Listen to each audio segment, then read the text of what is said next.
rahmatullahi taala wa barakaatu. mbokk yi kii doon wax nii nga xam ne mooy délégué de quartier bi li ñuy wax rek ak ni mu ko waxee rek noonu rek la amee. ñoom it dañoo bokk ci ñi nga xam ne ki nga xam ne moo leen yar ñu bokk ci aw xeetam muy góor googu mu tudd léegi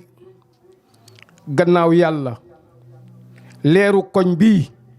mën nañoo wax ne ci barkeem la. ndax ku doon dund tawhiid la xam nañ ci dara ndax ci ronam lañ juddoo yaroo ci kanam màggee ci kanamam ba yàlla dogal lim rawanteeg suma waajur wu góor bariwul yaakaar naa ay quelques weer la rek ndax ñoo bokk at mi ñu génn àdduna 1986 mu nekkoon koo xam ne kii tawhiid rek la doon dund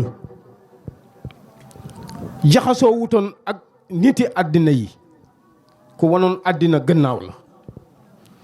màndargaam ki nga xam ne moom lañ doon wooyee Cheikh Omar al Fouti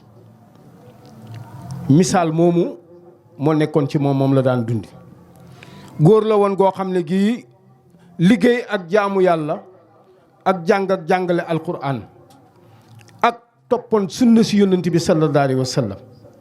mu nekkoon ku sell ku baax. moo taxit yàlla may na ko ñu mel noonu ba ci sët yi moom mii ci sët yi la bokk. mu wëlbateku am soxna soo xam ne sëñ bi sëñ bi moo ko jur xalifa boobu moo ko jur. mu am itam doom yoo xam ne yii ay tànneef lañ ay royuwaay lañ. yal na yàlla guddal seen i fan yal na yàlla yokk seen i taxawaay leer ak maam alxaaji Yaaya Ba googu yal na royaat ba ci seen i sët yaara bi barke yonent bi sallallahu alayhi wasallam parce que ku baax la woon. li tax ma wax loolu ne la tasawuf la doon dund maanaam tawhiid la doon dund. dama ànd ak kii seede yi ci la bokk ak Basirou Gueye ak Souleymane Thiam ak Cheikh Omar Lo ñu suma xat ñun ñoo daan ànd.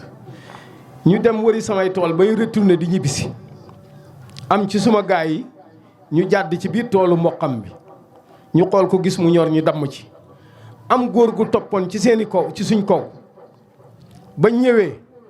ñëwee dafa waaxu dem ci góor gi wax ko wëlbateku dem ci suñuy waajur kalaame ñu encore sama waajur man wu góor demul ci ñeneen ñi seen waajur suma waajur wu góor la dem kalaame ma mu wëlbateku dox dem ba ci góor gi ne ko man de dafa am ku ñëw ci man ne ma sama xale yi dañoo dem ca tool ba dem di fa damm sa mboq mi. mu ne ko man de demuma fa waaye am na ku fi ñëw ba wax ma ko waaye loolu de yëfi xale la rek te it gay sarax la rek ndax yonent bi sallallahu alayhi wasallam moo wax ne képp ku bay am mbayteef picc lekk ca wala nit lekk ca loolu saddaqatun jaariya la. kon kuy dund tawhiid la moom mënoon na sol daal wala mu yónnee ndaw ñu ñëw attaqué ñu. ba ñu sama baay dajalee ñu ànd dem ba ci moom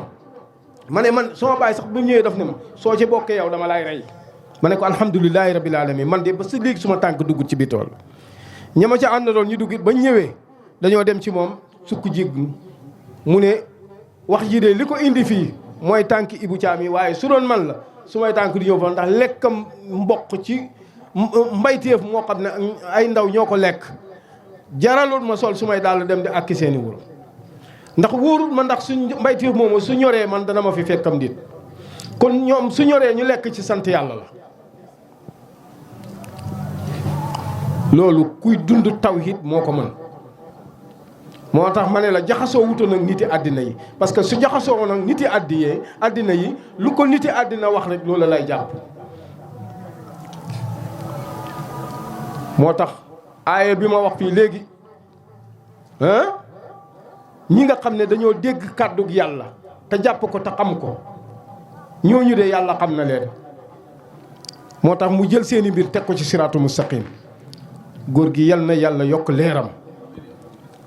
tëraayam bii nga xam ne moom la tëdd fii yal na nekk leer tasaaroo ci mboolem alamul islaam yi yal na yàlla defal jàmm yaa rek jërëjëf loolu rek laa ci bëggoon a wax waaye ñu ngi lay gërëm bu baax ngay do di gërëm soxna yi nga àndal ñoom ñëpp